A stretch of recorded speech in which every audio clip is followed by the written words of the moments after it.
Evening મિત્રો, કેમ છો? કાચો ગુજરાતીના આપ સૌને જય શ્રી રામ. મજામાં હશો? હવે એક બાજુ ઈરાન ઇઝરાયલ ને ઈરાન યુએસનું યુદ્ધ ફાટી નીકળી ગયું છે. બીજી બાજુ ધુરંધર 2 એ પિક્ચરે તરખાટ મચાવ્યો છે. અને એટલું બધું તરખાટ મચાવ્યો છે કે બધા રેકોર્ડ્સ તોડી નાખ્યા છે એણે. લગભગ 4 કલાકનું પિક્ચર છે, તો સવારના પોરમાં 10:30-11 વાગે સ્ટાર્ટ થઈને રાતે 1:30 વાગ્યા સુધી ચાલે છે. કોઈ રેકોર્ડ બાકી રહ્યો નથી. પહેલા જ દિવસે 200 કરોડ 240 કરોડની વચ્ચે કમાણી કરી લીધી એણે. જો કે પહેલા દિવસે ઘણા બધા શો કેન્સલ કરવા પડ્યા, કારણ કે થોડા ટેકનિકલ ઇસ્યુઝના કારણે. અને હવે આજે તો એ જ છે, આજે પણ વધશે અને વધ્યા જ કરશે. આપણને કનેક્શન સાથે કંઈ લેવા દેવા નથી, પણ એની સ્ટોરી લાઈન એટલી બધી સ્ટ્રોંગ છે અને દેશપ્રેમ સાથે સંકળાયેલી છે. મેઇન તો શું છે કે દેશપ્રેમ સાથે જે સંકળાયેલા પિક્ચરો છે, હવે એને સપોર્ટ સારો મળવા માંડ્યો છે. એક જમાનામાં મનોજ કુમારના પિક્ચરો દેશપ્રેમ સાથે સંકળાયેલા હતા અને સપોર્ટ સારો મળતો હતો. પણ વચ્ચે એક એવો ફેઝ આવ્યો કે એનો દેશપ્રેમ બહુ નોન ઇસ્યુ જેવું બની ગયું અને બીજા બધા ટોપિક્સ પર ફોકસ કરીને પિક્ચરો બનતા હતા જે બહુ મિનિંગફુલ હતા નહીં. પણ એ બનાવવાની સ્ટાઇલ ને બધાને કારણે લોકોને એટ્રેક્ટ કરીને એ લોકો હિટ કરાવતા હતા કોઈ બી રીતે. આ ખરેખર લોકોનું એટલું બધું આકર્ષણ છે અને ડાયરેક્ટરથી માંડીને એક્ટરોથી માંડીને એનો screen writer A to Z બધાએ કમાલ કરી દીધો છે. ને પિક્ચર જોવા જેવું છે. વાયોલન્સ વધારે છે, પણ હવે એ રિયાલિટી છે એનો. જે કંઈ થઈ રહ્યું છે, જે કંઈ થયું છે, એ પડદા પર જોવું ખોટું નથી. આર્ટિફિશિયલ વાયોલન્સ નથી આ. એ ધ્યાનમાં રહેવું આપણે, બરાબર છે.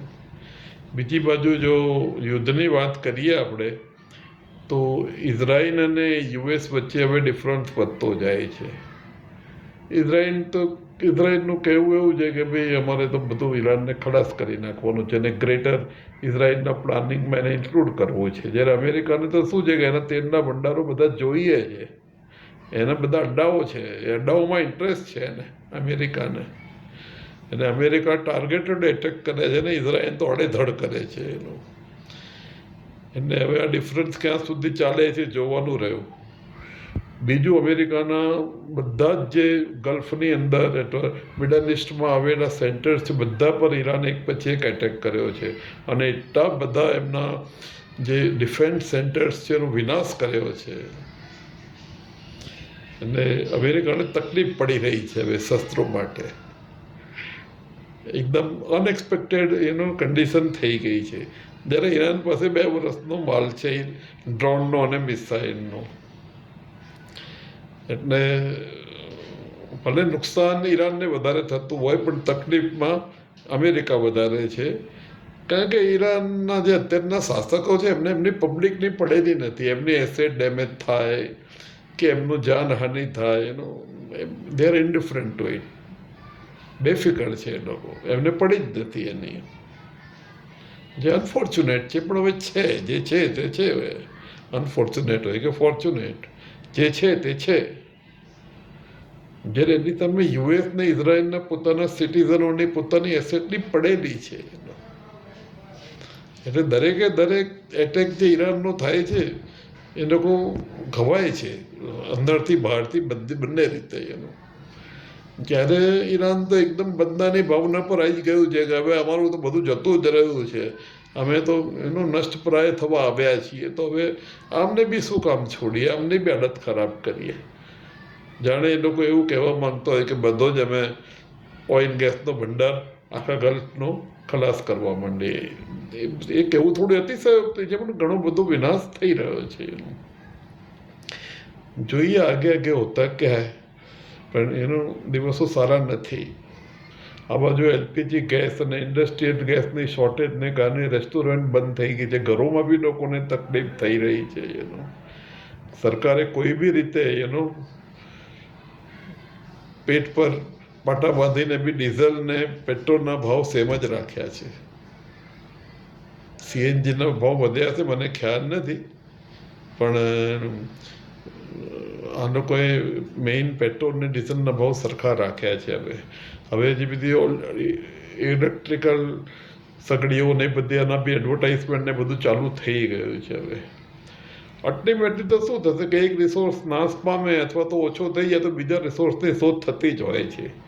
જેવી રીતે ઇલેક્ટ્રિકલ સ્કૂટર્સ ને બધા ચાલુ થઈ ગયા છે, જોઈએ એવી સફળતા મળી નથી એમાં. એનો બધા બહુ પેરિનિયન પ્રોબ્લેમ્સ છે. એનું જે લોકોએ લીધા છે એને ખબર છે.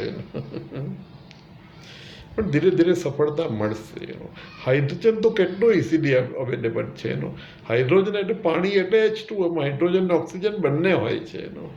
એને હાઇડ્રોજન છૂટો પાડીને એને સેફલી યુઝ કરવાની જ વાત છે ને એનર્જી અનલિમિટેડ અવેલેબલ છે.